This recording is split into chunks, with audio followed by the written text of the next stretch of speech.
আচ্ছা, তুমি কাউকে কষ্ট দিলে, সে ভাত খেতে বসে তোমার জন্য ফুপিয়ে ফুপিয়ে কান্না করলো, এই প্রতিটা ভাতের দানা কি তোমাকে ক্ষমা করবে?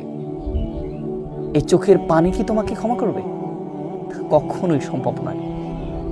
তুমি কাউকে এমন ভাবে কষ্ট দিয়েছো, সে কোনো প্রতিশোধ নেয়নি, একদম কোনো কিছুই বলেনি, শুধু চোখের ছলছল চোখ নিয়ে, চোখে পানি নিয়ে সামনে থেকে সরে গিয়েছে, প্রতিশোধ নেয়নি, শুধু আসমানের দিকে তাকিয়ে একটু দীর্ঘ শ্বাস নিয়েছে।